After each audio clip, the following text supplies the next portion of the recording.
Joseph McBride and our guest today, Brian J. Jones, are my favorite biographers, full stop. Mr. Jones has written books on such figures as Jim Henson, Dr. Seuss, and George Lucas. Brian, I am very grateful that you're taking the time to talk with us today about George Lucas and his film American Graffiti. Welcome to Behind the Flicks. Thank you. Hey, thank you, Andrew. This is great. Despite my technical glitches, it's great to be here. No worries. I again, I was just I wasn't going to bring that up, but off camera, I was just saying thank you for again. I'm just grateful you're putting up with the tech to let me interview you. And let me explain why. Because before we talk about George Lucas and American Graffiti, there's something I need to get off my chest because I've been wanting to interview you for a long time, and it's important to me, and I need to tell you. Um, I've been a big fan of Jim Henson my entire life, like Sesame Street, The Muppets. And also, I was a fan of The Daily Show as a teen, and I saw your interview on there. Oh And gosh. first of all, I saw it the night it aired, and well done. First of all, you were great. And secondly, as soon as I saw your interview, I went out and bought your book on Jim Henson. And I this isn't going to sound like a compliment at first, but please bear with me. I started to read it as a teenager, and I realized I'm not ready for this work. Like it was one of those cosmic things where I was like, this is going to play an important part of my life later, Mm. but I'm not ready for this great work yet. So I put it aside. Oh wow. And this is very personal, so I apologize. No, not at all. I had an emotional breakdown in January 2022, and I went to an evaluation center to be psychiatrically evaluated.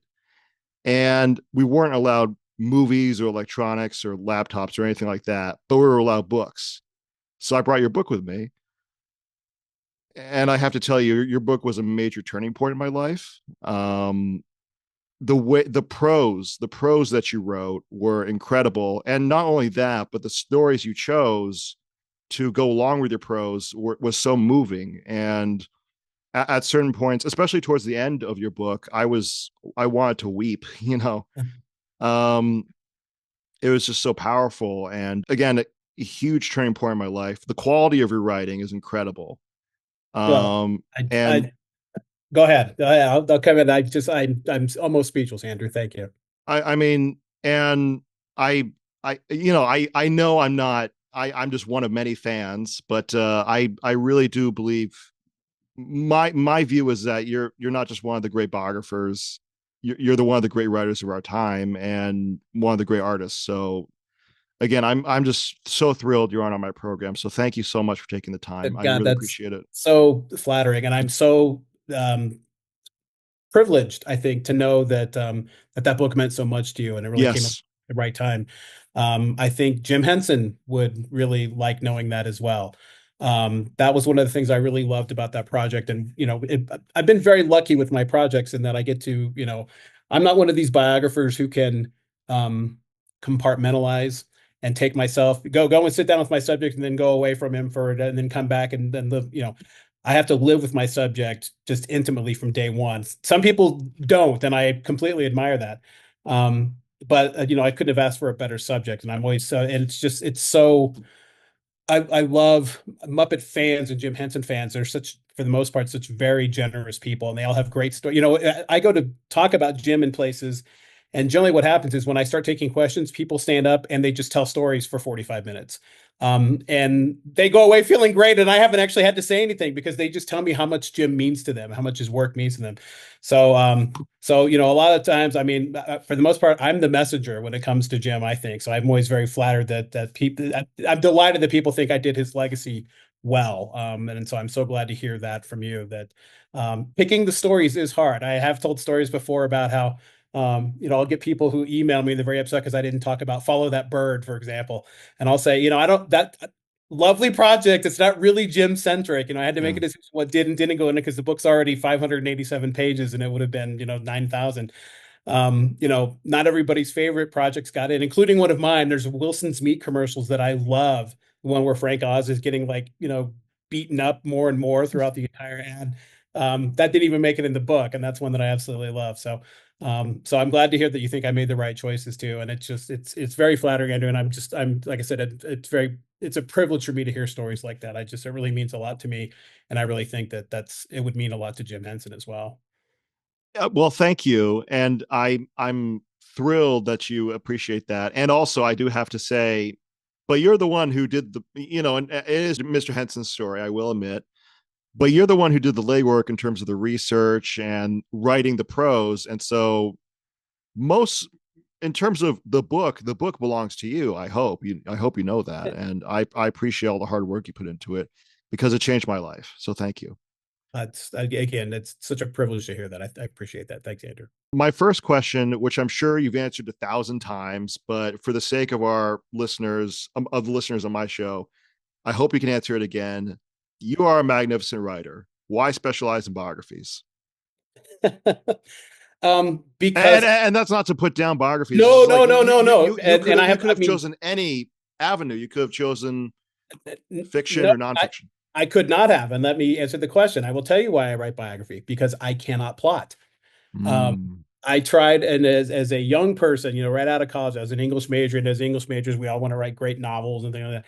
And I can always bring things back to the Beatles. There's a great story Ringo Starr tells about how he would come to the Beatles and he's like, "Here's a song I wrote," and he'd start playing it, and they're like, "That's actually, Sentimental Journey from 1920." And he's like, "And I just found out I'd written another classic." And that was kind of the way I was when I would try to come up with plots. I started like being like, I'm thinking about this story, and then people would be like, "That's Wind in the Willows, you dumb dumb," or whatever. So it's like I could not plot. I just don't have the affinity for that. I have a buddy who's a film writer who just bleeds plot. I'm so envious of it. I can't do it. People who live in their heads and like just constantly make up stories and feel obligated or not obligated, compelled to make up stories. I just can't do that. But I spent 10 years as a staffer in the US Senate, and part of your job there is to do a lot of research and tell your member a story. If they're saying something like, they want me to co-sponsor legislation that does XYZ. Tell me if I should sponsor this. And you go and you get all this information, and then you distill it and compress it, and you submit your one. Brevity is always my problem, as you can tell. My books are long. One pager, usually for me, it was two, into your member saying, "Here's the story of this, and here's what I think, and here's what I think you should do." I found out I was a pretty good explainer and storyteller, and I sort of knew, how to weave my sources together. It was really good training for nonfiction, and in particular biography. I think, biography. I mean, I'm one of the I was one of those kids, and I'm still one of those guys who like watches all the behind the scenes documentaries and like reads the manual and stuff like that and everything. And so biography is just one of those things I naturally fell into because I love knowing how creative people work. I love fly on the wall documentaries, whether it's, again, as a Beatles fan, like the 9 hours Get Back documentary was just like, to me, the greatest thing ever. Like watching people at work. I love that. And that's what I loved about writing about Jim Henson, seeing him at work, and George Lucas at work, Washington Irving at work. So I love watching how people work, and exploring a work through the life and also a life through their work. Which is two different things. So I had a real affinity for biography. I'm currently trying history with my current project, which we can talk about later. Please. We'll see how well I do on that. I'm treating it as a biography, which might make sense. I'm hoping. But it's yeah, biography is just one of those topics that I just leaned into, and I was a member of Biographers International Organization from almost day one, and the motto of bio that I put up on our website and our social media ages ago, and it just stayed, was living vicariously through others since 2009, which is kind of the way I feel about biography. You get to live vicariously through others, which is really fun sometimes. You said you're interested in creative people's processes. Did I get that right? Yes. What is the process of Brian J. Jones in terms of writing? So I am a very analog writer, in that there's great programs people have for organizing. There's something called Scrivener that I know a lot of nonfiction writers swear by. There's people that Washington Irving was one of these guys that loved to prepare to write more than he actually loved writing a lot of times. But some people like to have a lot of stuff around them and little, things that like filing cards. And I'm not. I'm messy in different ways. I don't have a lot of stuff in that way, but I'm very analog in that as I'm doing research, I print everything out. Um, here's my, here's my latest folder. I print everything out. I read Whoa, I read and highlight it, that's great. and then I put it in a black binder like this that I label. And for my Jim Henson project, I think I have 62 binders or something like that. Just with photocopies of everything that I, just could get my hands on, some of which makes it in the books and some of which it doesn't, which is always the hard part and the fun part. So I'm very analog in that regard. I have to kind of hold it in my hands and see it and read it. And I don't know the terminology with, I don't think I have an eidetic memory or a photographic memory, but it's one of those things where as I'm writing and sometimes I'll go, oh God, there was a great story about that. It was on a page that like there was a picture in the upper right hand corner. Like a lot of times I can visualize it. I can't read it necessarily, but I just from having gone through the pages, I can tend to remember and find things where they are. And then I take notes right into just a Word document. I just type out quotes and notes, and these documents per chapter end up being something like 45 or 50 pages long, single space, just tons and tons of notes and quotes and attributions, because the thing you've got to really do for nonfiction is make sure you've attributed and sourced. So you've got all that information in there as well. And then I just go in and I start just noodling with it. Just, I compare it to like pouring sand down the funnel. You're taking all this info and you're pouring it down this funnel and pulling your narrative out of it. And a lot of times I'll just go into the document, I'll type, be sure you talk about, and I'll just go bang, bang, bang, bang, bang. And I'll write like a sentence or two, what I'm sure I know I want to go, like the posts I want to hit, and start filling them that way. I used to have, I don't where I live now, but when I was writing Jim Henson, for example, I had a whiteboard that was probably 10 feet by 6 feet. And every chapter, I would just write dates at the top of that board. We're going to cover 1970, 1975. So I'd write those dates at the top of the board. And then in the silos under the years, I would just write everything that was going on in those years. Because with Jim and with Lucas, I mean, they're just doing so much at any given time, so many balls in the air. And it was the best way to get organized was just to, again, you just have to see it.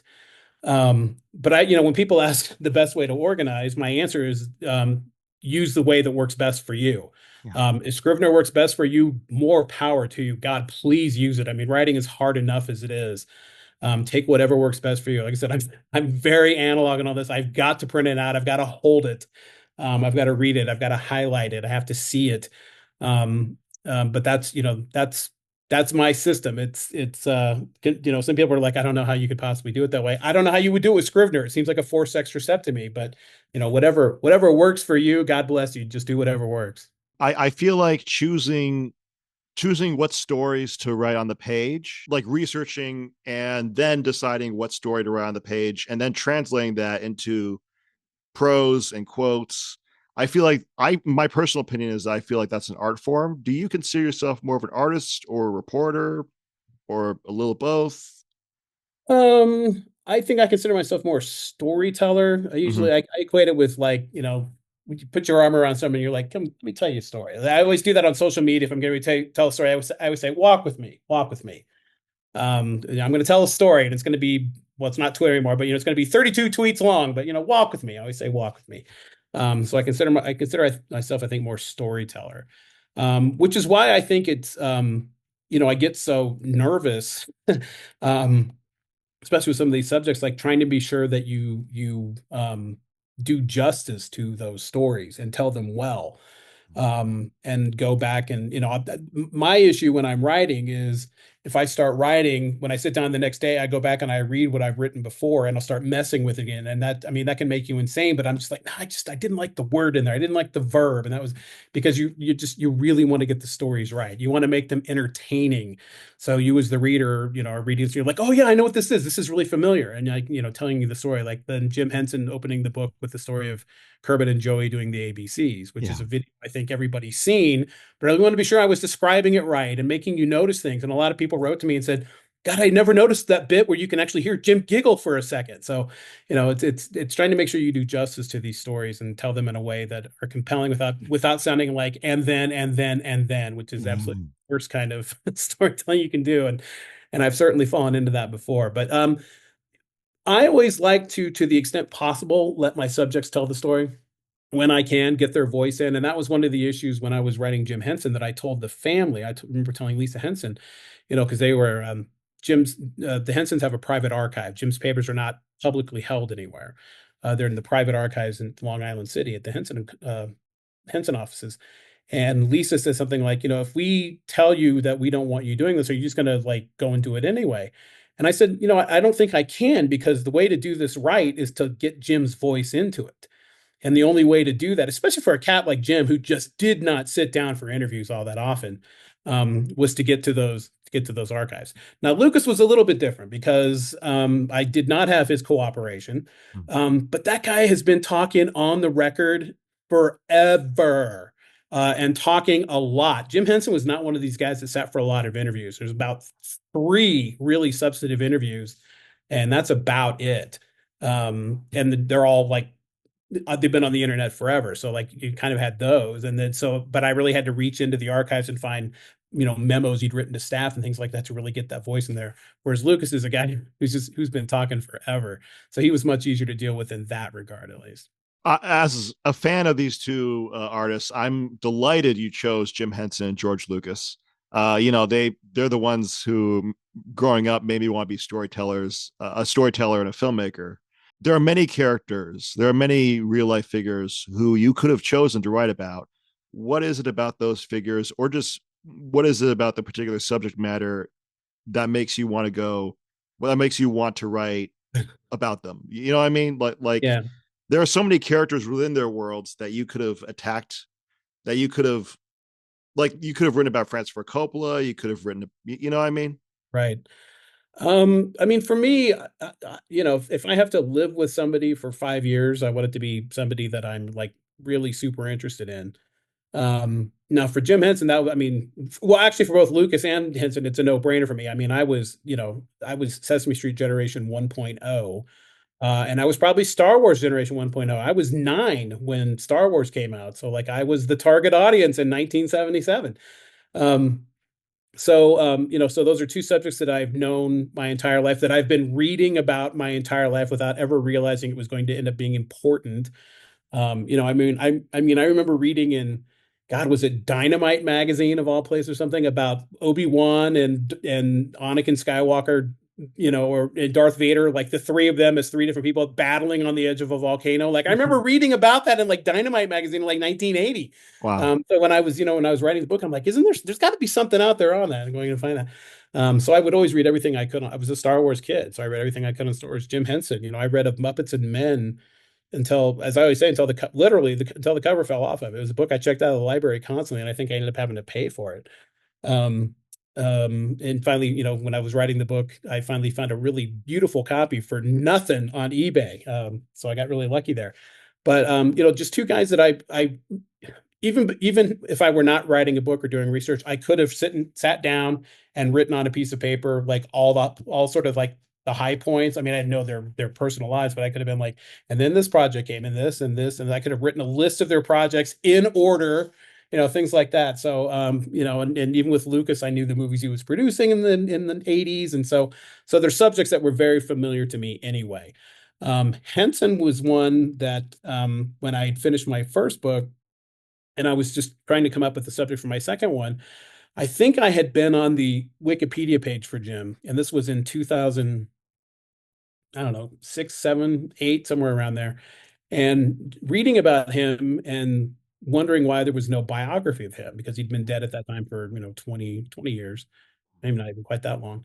And just thinking, my God, this seems like really low-hanging fruit. I wonder there's got to be a Robert Caro who's been working on this project for 20 years or something. There's got to be somebody out there. And so that was when I just started conversations with people around. I started at the University of Maryland with an archivist there, and he introduced me to somebody in the Henson organization who had been Jim's head of communication, who was a lovely guy who got me in touch with the Henson. So it was like just this process is just getting, concentric circles, getting closer and closer to the center until you get to the right people. And then just started a discussion with them that lasted about 5 years. Well, not quite that long. The discussion lasted about 2.5 years, and then I wrote the book for another 2.5, almost 3 years. So, I don't know where I was going with that. Anyway, it was a project that was really important to me, and I just couldn't believe nobody had been doing it. And part of it was I had to convince the Hensons that I was the right person to do it. Apparently they had somebody come up every week, and I don't know why I'm the clown that got lucky enough to do it. It was just, I'm really, really fortunate. I don't know what I did right with it. I think part of it was I was living for a long time in the county next to the one where Jim grew up in Maryland. He grew up can't remember the name of his county now. And I was in Montgomery County right next to him in Maryland. So when I got ready to start talking with the Hensons, I actually went down to the Library of Congress and I pulled everything I could find on Jim Henson from the local newspapers from our area down at the Library of Congress, all the Virginia papers in Maryland and DC. And I wrote sort of a mock chapter on Jim going down to WRC TV and getting his first job in TV. And I did a little research on the history of television and things like that. Now, actually, and a lot of that chapter is kind of in the book now, even. But I'd used just, existing resources that were out there. And I sent that to them just so I could show them, like, this is the way I would do this. I don't want to be a character in the story. I want to be just telling the story. And I want Jim to tell it as much as I can. And I'd found some great quotes from locals at the time who talked about what a genius he was. Literally, that was where they used he was a genius when he was in high school. And it was stuff that they hadn't actually seen. And it was kind of hidden in plain sight, but it was in, like the Virginia Star Ledger, or, like these Mm. really small newspapers where people don't look. So they hadn't seen a lot of the stuff that I was just digging up and showing to them. So I think that I'm thinking that's part of the reason I think they liked the way I worked was I was storytelling and letting Jim and others tell the story as much as I could. So, like I said, I'm really fortunate that I'm the person that got to be associated with it. It's for the rest of my life, I get to have the word Jim Henson biographer in my introduction, which I'm just so grateful for. So that also is a huge privilege. Well, I can't think of anybody who could have done Jim Henson more justice. On Behind the Flicks, we cover the premise of the show is that we cover a film per episode Okay. with a great guest. Um, you chose American Graffiti. We could have talked about Star Wars. We could have talked about Lucas's feature debut, THX 1138. Why American Graffiti? Because it's actually such an important film. And it's interesting that over the years, its reputation has sort of, I don't want to say gone by the wayside, but I just think it's kind of faded, or it's like it gets caught up in the Star Wars backwash. Like people don't know what a huge film that was, how big it was. Everybody saw it. I mean, I remember my parents seeing it in the theater and talking about it. I remember them talking about the scene where the axle gets yanked off the police car. When I was a kid, I remember hearing my parents talking about that. Like my parents just loved it. And Lucas, it's the tagline was, "Where were you in 62?" My mother graduated high school in 61. So like to her, Whoa. American Graffiti was like right in her wheelhouse. So she loved it. We had the soundtrack playing. I mean, it's like as a Gen Xer, I grew up with like all the doo-wop and the Dion and the Belmonts and everybody in the house because that was my mother's music and it was the music that Lucas listened to. But it was the most profitable and most successful independent film of all time at its time for quite a long time. I think if you adjust it for inflation, it's still probably up there. I don't know those numbers. You may have someone rushing in to correct me and tell me I'm really wrong, but it was just one of those films that just, I mean, it cost them less than $1 million to make, and it just destroyed at the box office. It just hung around in theaters for like 2 years, 3 years, just constantly making money. But it's because of the success of American Graffiti, not just the deal Lucas cut when he was pitching and selling that film, but the money he made off of that allowed him then to develop Star Wars. He rolled Star Wars into his initial deal with Ned Tannen at Universal. It was like, you get American Graffiti in the next film I'm doing, which is my Flash Gordon thing. He hadn't fleshed it out yet. But then once he had the money from that rolling in, and he was starting to develop Star Wars, and then once he was even starting to, fund Star Wars, he needed special effects because everybody closed their special effects shop down. Lucas was able to bankroll that with American Graffiti money. I mean, American Graffiti money is what built Star Wars. So a hugely important film for that reason, even alone for all the Star Wars nerds, I think it's worthy of knowing. And it's a really great film. I mean, um, You watch it today, it still holds up. The performances are still great. It's funny to me that at the time he was working on it, the suits all said you can't have. First of all, they were like, you can't have a rock and roll soundtrack. No one's going to buy that. Well, like everybody does rock and roll soundtracks now. Like the Coens have made it like an art form at this point. Quentin Tarantino. Tarantino, Yeah. yeah, it's an art form now. Learning how to pick those songs and things like that. But they also said, you've got to pick a character. No one's going to be able to follow a plot that winds between four characters. And as I always point out, that's an episode of Seinfeld. Yeah. Like our brains can handle that, and brains can handle it in 1972. It's just it goes to show how little respect the suits kind of had for the audiences as well as for the filmmaker. But Lucas just kept insisting, this is going to work, and we're going to tell the story my way, or we're not going to do it, which is sort of par for the course for Lucas. Um, but also, when he's making that movie, Lucas is one of these guys who really has a talent for bringing in the right people for the job. Usually it's his friends, but Lucas has really talented friends that do this. And when he was making American Graffiti, he didn't like the way it was lit. The word that they all kept using was it looks mushy. Mm. And so he called Haskell Wexler, the great documentarian, and who's like, oh yeah, I can light that, no problem, no problem. And he was working down in Los Angeles, and he'd fly up every night to San Francisco and go out there to Petaluma and help them light. And they figured out how to put lights inside of the cars on the dashboard so it would uplight the actors, and it just makes the film look so much prettier. But he had a really great talent in Haskell Wexler, and he wanted to make sure that the sound was what he called worldized, so the music wasn't just laid in over the top like some films do. It's like, I mean, Martin Scorsese does this, for example, and it works really well. I mean, you can't imagine Goodfellas without having like Layla laid over that one scene where everyone's getting whacked. Yeah. In American Graffiti, he doesn't lay the music over that. It's coming out of the radio speakers of cars as they're driving down the street, and it's being broadcast over the speakers in the high school. And so they literally, played the music off out of a loudspeaker in Lucas's backyard and just walked around with it and waved it around and recorded that. So they had echoey, tinny music and music that would get louder and quieter and was moving around. And it's a very organic listening experience. It's absolutely real. It sounds the way music sounds in the world, especially in the days, I'm sure, of like just AM radio. um, but that was, Walter Murch, a friend of his from USC, who was also ended up being a director and a great sound guy. Lucas just knew the right guys for the job.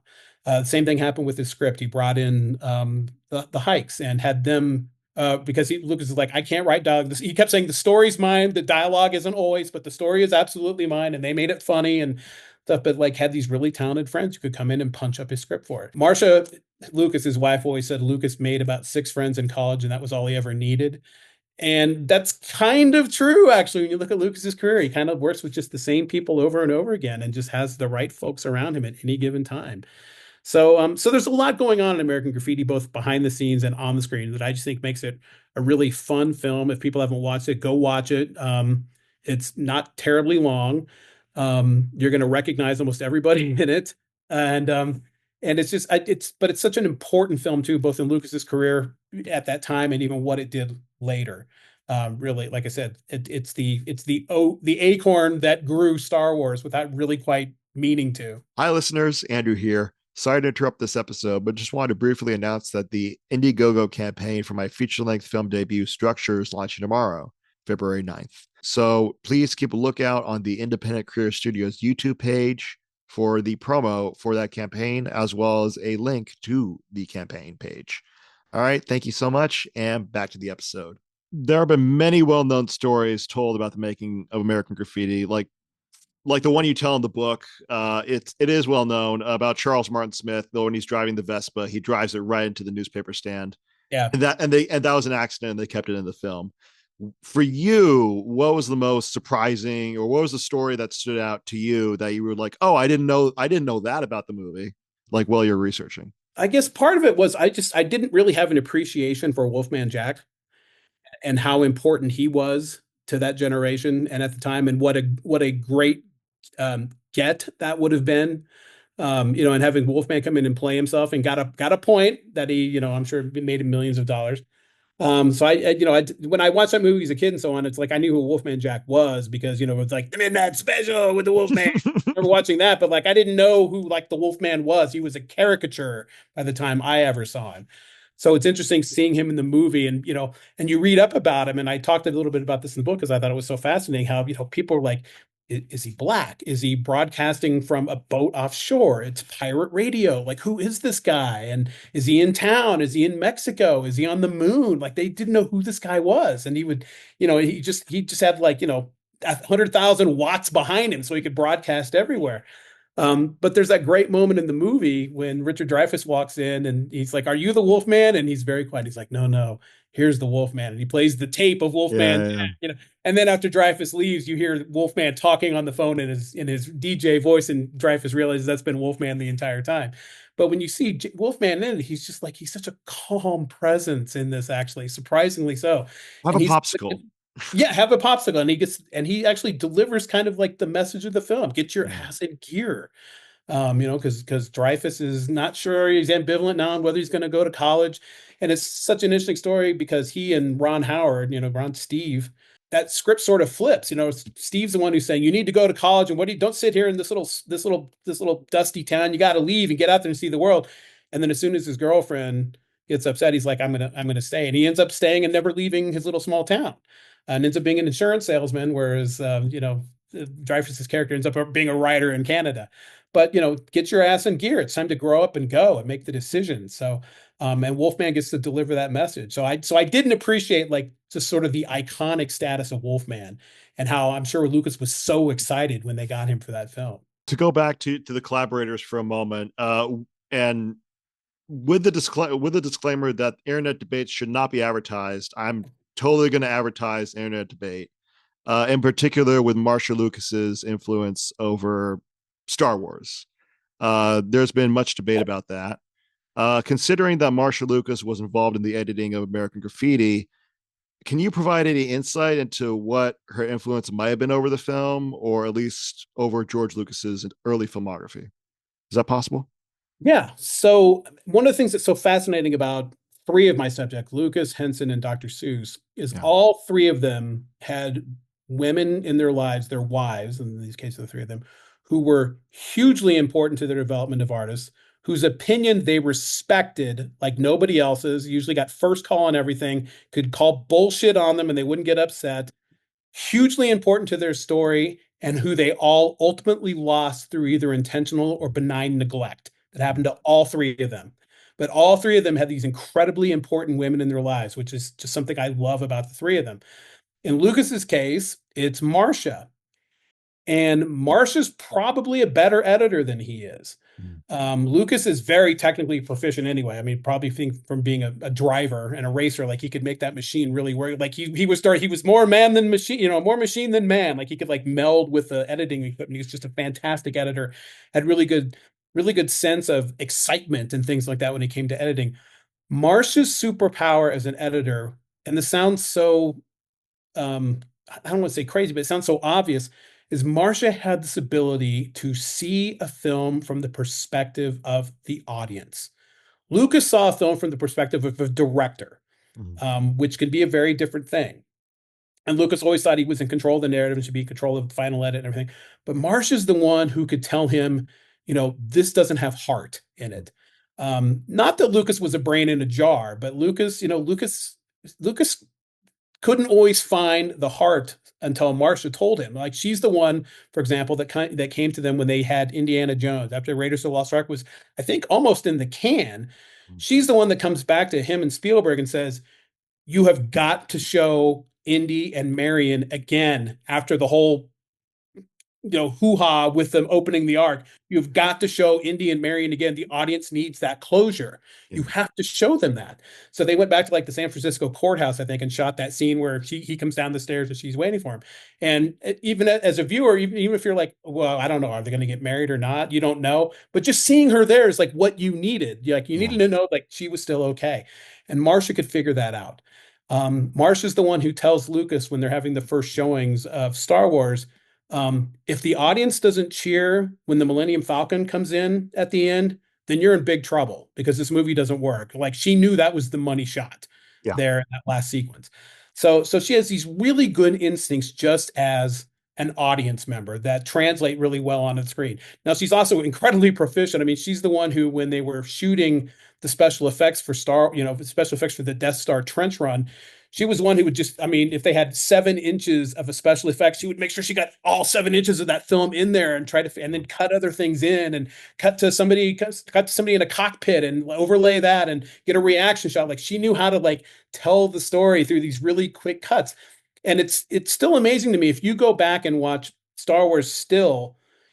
I mean, it's hard now because we all know how it all turns out, but you watch that assault on the Death Star, you can always tell what's going on, which is really tough. And then when you see like Lucas's original script, which was like Luke was going to make 3 runs on the port, and he was going to miss twice, and she was like, "Forget it. He does it once." First of all, they didn't have enough film for that, but she was like, Yeah. "He does it once. It's too hard to understand if he keeps going back and trying." Yeah. So she's the one that like really kept that piece moving and added sort of that ticking clock element of like, here's the screen showing that the Death Star is almost in sight, almost is close enough to blow up our planet now. She added that like in post Yeah. practically. So like I said, like she knew that the audience, like you needed that ticking clock to make everything even more exciting. Just has this really great ability to see the audience to see the film the way you and I do sitting there in the audience. It's actually a really incredible superpower. I know it sounds very obvious, but I don't think every film editor has that ability. They were really good collaborators together as what we're communicating, of course. And Yes. I totally see that.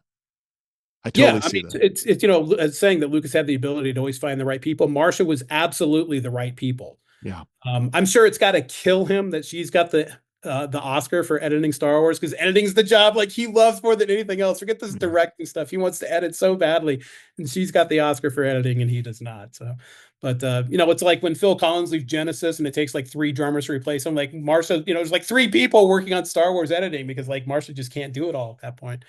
So she's a really incredible. There's a reason Martin Scorsese used her for everything back in the early 70s. She was kind of his editor of preference. Like she's hugely talented. I do want to get to your book, your upcoming project. But before we go on to that, can you share any final thoughts on American Graffiti?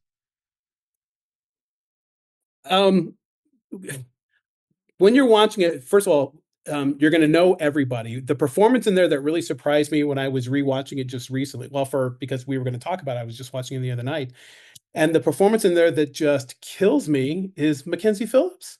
Mm, Um, she's fabulous in it, yeah. and I did not remember that. Just how good she is in it, and Paula Matt as Milner, and they're just the two of them are fantastic together. And at the moment you think he's going to turn out to be a skunk, Yeah. he's just doing it to get her to tell him where she Yeah. lives so Yeah. he can take her Yeah. home. Yeah. It's like Milner has no bad motive or anything. He wants to take this girl home and get her back Yeah. home safe. Just I mean, and when they get out and they shaving cream the car next to them, and the two of them are having That's this great fun. time, and they're going to flatten the tires. I mean, just the two of them on screen are so much fun to watch. I had forgotten how much fun Mackenzie Phillips was in that. And then of course, like everyone, remembers the Harrison Ford appearance in there. He didn't want to cut his hair, so his hair is kind of tucked up under a cowboy hat. Um, I had forgotten how the whole Milner and Bob Falfa thing ended. Mm. And I mean, I guess we're not giving away like You can. Falfa You can. Falfa wrecks his car, like is in Yeah. this horrible wreck. And when I'm watching it, I was like, I mean, because Cindy Williams, like Ron Howard's Yeah. girl, in the car, and I'm like, oh my God, is she dead? I couldn't remember any of Yeah. it now. And like, because there's no seatbelts in 1962, and everyone just gets out and kind of like walks away from this overturned on Yeah. fire car, which is kind of funny. But I'd sort of forgotten like how bleak parts of it turned out to be. And that's the moment that Steve, Ron Howard, decides to stay in their little town and not go off to college. But like I said, just a very like a more um, complex story than you would expect. And again, you never have problems following the adventures of all 4 people. Like, and all 4 of them are great. Like, you never don't want to see what's happening next with any character. Like, you go back to it and you're like, oh God, I don't need Richard Dreyfuss or what. Like, you want to see what everybody's doing, almost to the point where but on the same time, you're never going, all right, I've had enough of Richard Dreyfuss. Let's go to Ron Howard. Like, you don't even do that. Yeah. You're getting everything you need. You're getting just enough of every character as you go along. It's very well balanced in that regard.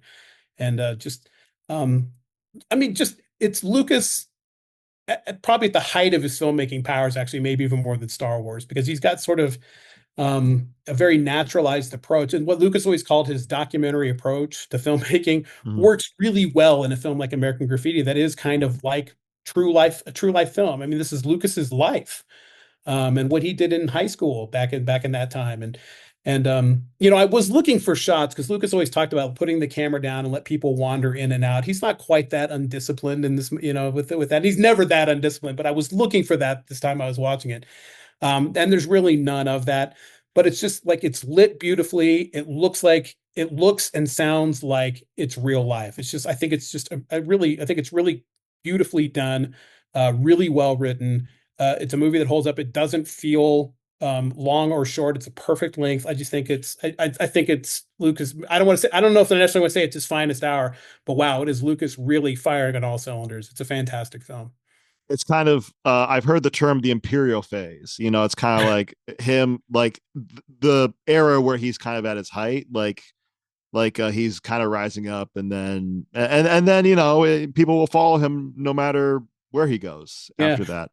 Well, it's, you know, it's in the biography. I broke it up into three sections, and I patted myself on the back for being so clever. But like I called that first section up through American Graffiti, Hope, Yeah, like the kid coming up, and then the next section where he's doing it, I called that Empire. That's where he's yeah, building yeah. Empire, and he's spending a lot of that time. I don't want to say distracted, but that's what's different than the American Graffiti area. Like he at that time, he's not building Skywalker Ranch on Lucas. You know, he just wants to get his little film done, and he's only got $750,000 to do it with.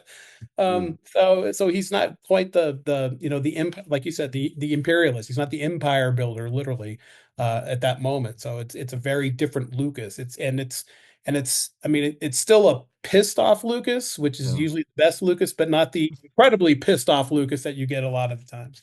I got to know about your upcoming project. I saw on your email signature Capital. Is that the title? That's what I'm calling at the moment. I'm calling it Capital, Capitol, an American biography, because this is a little bit different for me. I'm writing a history of the U.S. Capitol building, Mm. and I'm treating the building as a character, meaning that like it has to be Capitol centric for this, you know, to happen. And it's something a little bit different for me. It's history, and it's history is a bigger world than biography. Mhm. So I'm a little, so I'm kind of learning some of this as I go. But you know, it's one of those buildings. I worked in that building almost 10 years as a congressional staffer. So it's a building I know a lot about. It's really important to me. January 6th made me very angry. But that aside, it's one of those buildings that's such a foundational part of the American character, and it's never really been front and center in any kind of a book. Everything I could find is like a tourist guide, a tourist guide. You know, even the book I found books from like the 1920s that was almost like a tour guide through the Capitol. And but what I love about this project is it's really all about people. And when you're a biographer, that's really what you look for. The story of the Capitol is the story of the people who were doing it. And every chapter's got usually two people who are going just head to head constantly. You've got an architect who's being thwarted by the superintendent of the project, and their egos are in play. And one guy, you know, one the from day one, I mean, it was political. It was from, you know, the moment in Hamilton when you've got the room where it happened, where you're trying to decide where the capital goes, was a very political decision. Where is it going to be? Mm. It's going to be Philadelphia, New York, DC, ends up in DC, the trade-off for that. But then you have somebody like George Washington, who's such a brilliant politician, who from the first moments of the Capitol does something incredibly stupid. And that this always cracks me up. When they wanted to design the building, they just had a contest. They like put it in the newspaper, like, send us your plans for the US Capitol. And there's no architects in the United States in 1790. So it's like people like you and me drawing like pictures of Right. buildings and like sending them in. They're like, look, it's got a big weather vane on top of it. And, you know, like nobody knows how to draw anything to scale, but he has one Right. guy who's not an architect, but can draw. He's like an aspiring architect, kind of a dilettante, who draws this picture of a Capitol with this dome on it, Mm. the yellow dome that Washington just falls in love with. He's like, this is it. This is the one I want. But the guy who comes in second is an actual architect. And he's Mm. kind of pissed that his plan, then they kept telling him along, we like your plan. It's not really going to be the one that wins, but we like what we're seeing here. So Washington takes the winner, takes his plan, but he tells the guy who comes in second, you're in charge of building this. Well, so Mm. the guy's going to spend his entire time trying to put his own fingerprints all over this thing now. So so they have to fire him. And it's just, I mean, it's just like from day one, there's always just shenanigans like this going on. It's fascinating and a lot of fun. I know this is like a under wraps project, so don't answer any questions you don't Mhm. want to answer. Um, what was the moment where you're like, well, I have to make this, I have to make this project. I have to. Was it January 6th? Was it the moment you wanted to start researching the Capitol and make this book? Yeah, I mean, and when I started, when I initially pitched it, I was like, I wanted to write about the Capitol, the White House, and the Supreme Court. And my agent was like, "Whoa, whoa, Yeah, whoa, slow your roll there. That's a pretty big bite. Pick one." And I'm like, "Well, then it's the Capitol for sure, because I know that building the best." But yeah, I mean, I can almost remember the moment on January 6th when I had the TV feed on yeah, and me too. standing up at my desk and like screaming at the TV Yeah, about how, they had no right. I remember just telling somebody, you have no right. I was literally like tearing up. yeah. Like, you have no right to do that. You have no right to be doing that. Um, and it's just one of those times I was like, well, why do I feel like they don't have the right to do that? And that's kind of went from there because like, what does that building mean? But even beyond that, like, what's the story of it? Because there's just, I've taken Capitol tours 100 times, and you get all sorts of really fun little stories that I'm going to try to get a lot of those in here. And you do have an appreciation. It's the center of government, but like, what's the story that got it here? There's so much stone in it, and how do you move that much stuff around? It's like building the pyramids, except they didn't have 1,000 or 100 years to build it. But I didn't realize, for example, that when you see the dome, none of that is stone. I had Mm. no idea. I thought that was all stone. It's all made out of iron.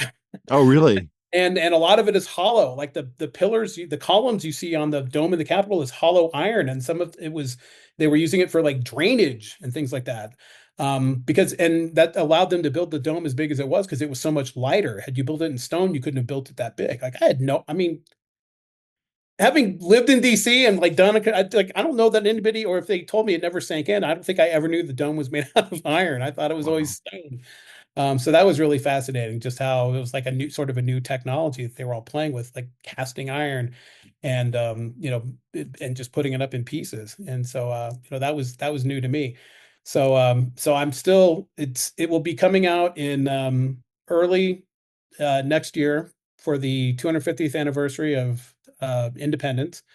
I don't know exactly when because I'm still finishing it, but I'm very close now. It was due February 15th. I don't know that I'm quite going to make that. I hope my editor's not listening, but I'm going to be close.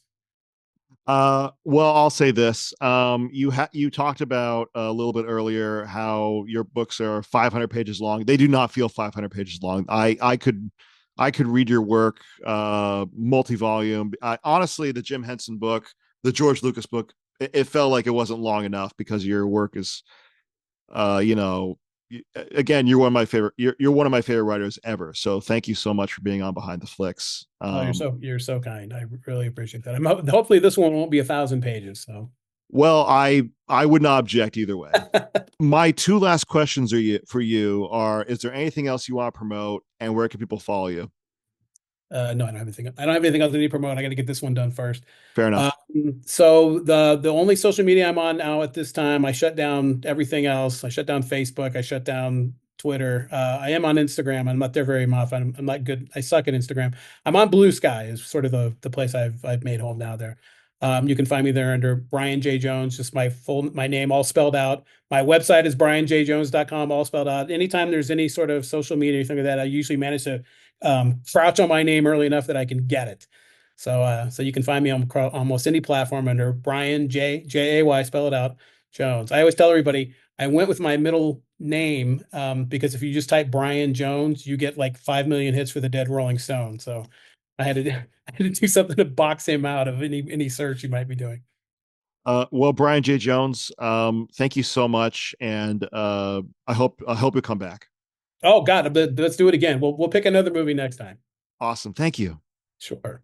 Listeners, if you have any comments, questions, or suggestions for future episodes, feel free to shoot us an email at independentcareerstudios@gmail.com. If you like that episode, feel free to write a review and subscribe to us on Apple Podcasts, SoundCloud, Spotify, or YouTube. We'd love to hear your feedback. Behind the Flicks was created by myself and Ariana. I edited this episode. My name is Aaron Gentile. This has been an Independent Career Studios production.